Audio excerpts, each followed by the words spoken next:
the final push into Dahlonaga. I've had some horrible rain, so I should be there in about 25 minutes. This is a video you're going to want to watch till the end. Today I am at the historical United States Gold Museum in Dahlonaga, Georgia. So we're about to go in and take a look. Just walked into the museum and you guys. Okay, fellas, we got a real gold miner here and his wife. You going to introduce yourself? Hi, I'm Sam Quetchen from Dahlonaga, Georgia. This is my wife for 49 years, Sonny Quetchen, who's now of Dahlonaga, Georgia. Awesome. For a few years, and I did gold. How long have you been a gold miner? I've been playing with it for 30, 40 years. Awesome. What's the most gold you've ever found in one run?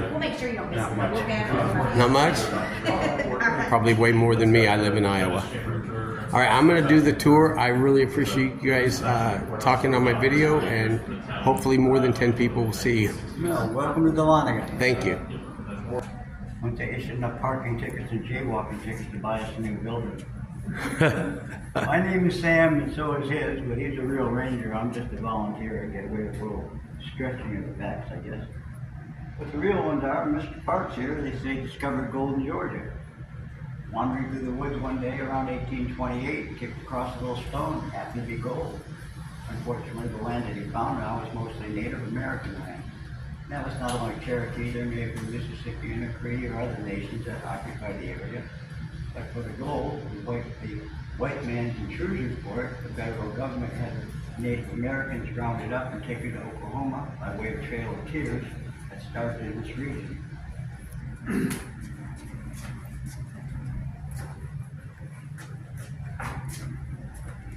Winfield Scott took General Scott and his troops about 2 years to clear the nations. They went from Kentucky to Alabama, Virginia to Carolina, so it's a pretty fair chunk of land.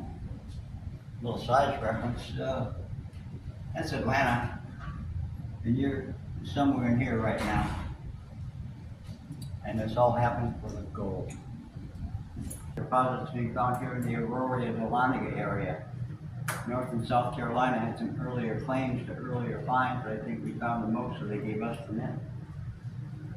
When you leave the building and our brickwork and the sidewalk outside, there's a white concrete band that's about 10 inches wide and 4 inches deep. Some geologist says there's enough gold here in the neighborhood to pave that 10 inches wide and 4 inches deep all the way around this building. It's just economically and ecologically unfeasible to go after it. We have too pretty a town to dig down to bedrock. And that's what we probably have to do.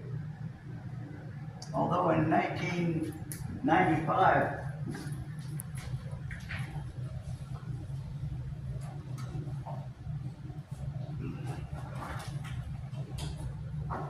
this little piece was found.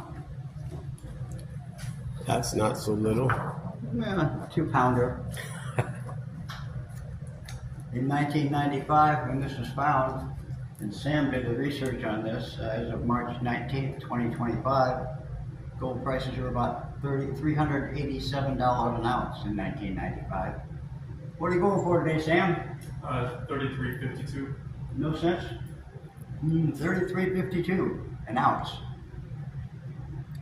In melt weight, to make jewelry and the like out of, this is worth, as of March 25th, $73,459.20.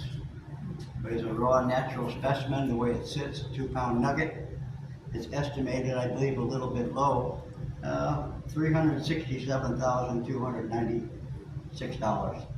No sense. Nuggets are rare. Although Dahlonaga means yellow rock, the river and streams here are literally yellow with gold. That's an Indian word, right? It was changed from an Indian word, I believe. Right. Where did we come from, Sam? It's a Cherokee word for yellow. Dahlonaga? Dahlonaga. There you go. Thanks, Sam. Well, it was dispersed by means of a lottery system. Widowed women were allowed to enter the drawing. Veterans got 2 draws, and virtually any angle from anywhere in the world could have put in for some 35,000 lots. In fact, 133,000 did. Have you ever heard the phrase, I drew a blank? Yep. Normally it's now understood to be the senior moment thing. Well, for them, they do in a lottery ticket and a blank piece of paper. Do you get your lottery number? No, I drew a blank. It would be the next person's turn. There's a lot of phrases that came out of this building. Upstairs on the balcony, there was one. Well, we'll get there. If your number came up, you had several years to pay off about a $10 note. About $350 of their time. Here in the gold fields, that might not have been too hard to do. But you may notice in a lot of these claim areas, there's a lack of water to be seen. Water is very important in getting gold out of the ground. What we do have are a lot of small creeks and streams. So what the early miners do is find their claim that the state had already surveyed out, find a little spring or creek on it, build a reservoir around that, put their sluice to their equipment in the creek, pull the cork, throw dirt on the way by, and continue that process over and over and over again. The little drawback to that is, say if you had claim 132 up here with a really nice spring, you had to put the cork in. I'm in 158 right below it. I'm not getting any water. And when I do, I'm getting the overburden, the mud, the stuff that's already been looked through. So I'm sure Mr. Colts or Mr. Smith or Mr. Weston would have little water land disputes going on at the time. Here in Lumpkin County, there are about 250 named claims. I'm sure there are very many more smaller alluvial panners or rockers that made their living or not and went on their way. But even in some of the 160-acre farmland pieces, there was gold to be found. So it's not a narrow belt, it's a pretty wide belt. And they say they only got about 30% of it, and that amounted to about 30 tons of gold they know about. And they say there's still 70% in the ground right now. Oh, wow. It's that gambler's creed. Next pull of the handle, next flip of the card, next turn of the shovel. It's that next turn will get you. That actually happened pretty much. We'll get to that. In the day, companies could print their own money and states could print their own money. Company money could only be spent at the company store, and state money was so irregular the Kentucky dollar may not have been worth as much as the Carolina dollar or vice versa. So they went to the gold standard as a recognized means of economy. Up there on the mantle is some of the other Georgia gold that we had. No, we didn't do pewter. We're big in the moonshining business. They say the NASCAR driving circuit started in North Carolina. A lot of the early drivers may have come from Dawson County, the next county over. Jimmy hasn't come by with my mason jar yet, so I can't confirm or deny that accusation. But they say the early moonshine runners were the NASCAR drivers of the day, or vice versa.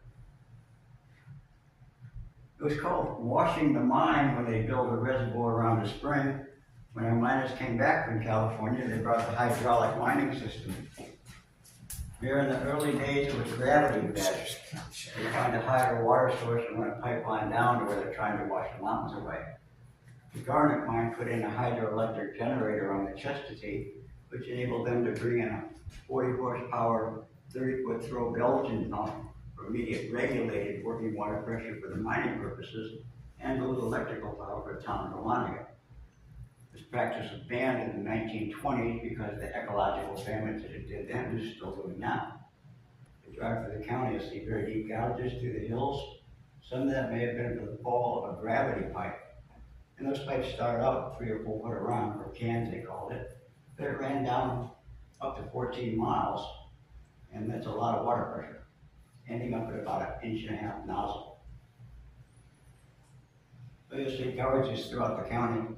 Some of that may have been for the fall runway of the water pipes or the wash out from a mining operation.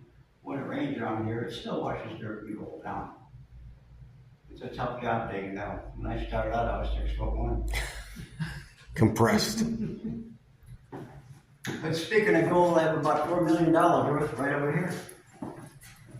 What time is it, Sam? 10:20. This is the room. This is the room.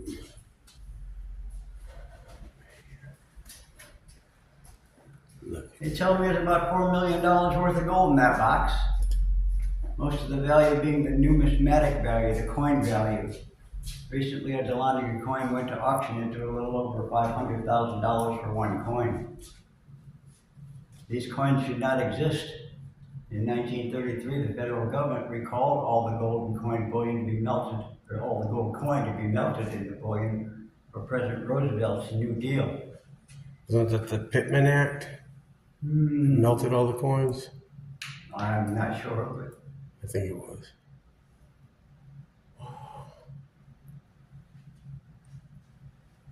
These three little round vials on the top left, the light flour and the small nuggets, that's the kind of gold that the miners find on an everyday basis. That was their bread and butter. And this was his wallet. My imitation goose quill. The smallest vessel they may have had were a pint whiskey bottle or a mason jar. With a goose quill, they're waterproof. Back end would have been naturally sealed. They're hollow. Cut the front end down into a little shovel and scrape up that very, very fine flour. You couldn't put that in a poke or a sack, it would stick to the fabric. With a goose quill, it would pour right out. So when they went down to Walmart, pour a little gold in the foam, and the merchant would take a pinch of gold for his product. Some of the more unscrupulous bartenders and merchants had a little stone in their pocket, squeeze it real hard while they're talking to you, drop the stone, then take their pinch. But there were little dents in their finger where that stone was, and the pinch would be a little larger than the agreed upon flat pinch for their beans or bacon or whatever they're buying. And the judge upstairs might want to talk to somebody practicing that art. Some owners would go from bartenders with big thumbs just for the occasion. Sometimes the tip of a blade was used for a measurement. From the tip to the very first little bend, there would be a drink. Or the tip to the barrel would be a barrel of flour. The pinch method became very popular. Yeah. Are you familiar with cornrow braided hair? Cornrows? On the day, the southern plantation owners would send their slaves here to dig. Once your corn or wheat or tobacco was in the ground, there was nothing to do but watch it grow, so they'd send the slaves here to dig, and they'd find nuggets of these, and they'd weave those nuggets into those braids to steal it. A slave couldn't own anything, a slave couldn't buy anything, but along with the Trail of Tears, the Underground Railroad passed through this region, he could use that liberated gold to make his way to the north. I heard that they might have woven pieces of grain or something to eat. Maybe. A piece of 3 of that would get you to Ohio. Yeah.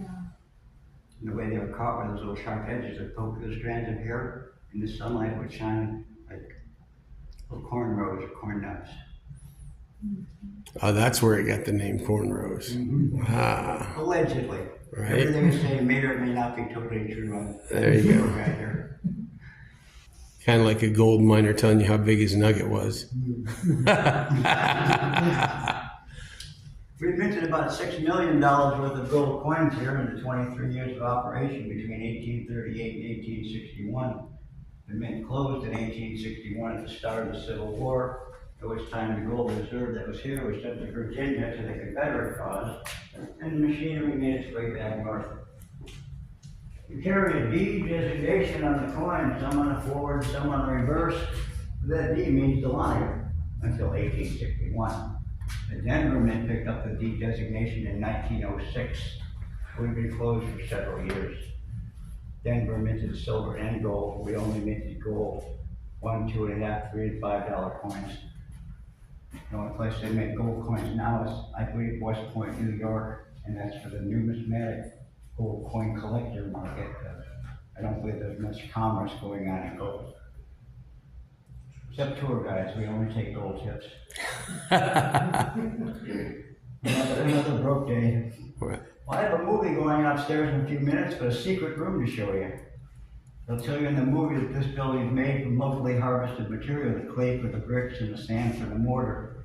They actually had bricks removed from the building and sent to an assayer's office, where they crushed it and did assayer stuff to say that we have gold in their bricks.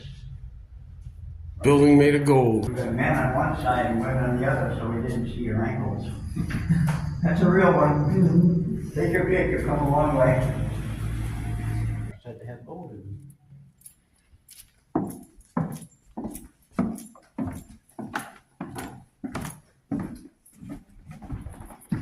This side, please.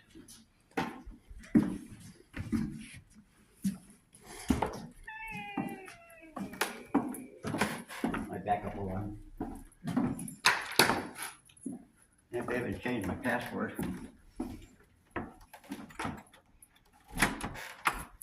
A few at a time, a step or two in here, and look at the bricks on that side. You might see little shiny speckly things here and there in the brick. Oh yeah.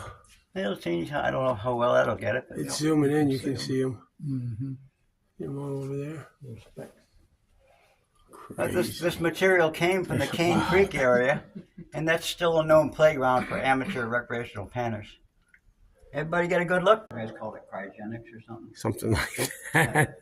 This is a business end of a hydraulic monitor, water cannon, a big hose. But as I told you, these ran either by gravity or by pump. But what they're looking for is a mother load.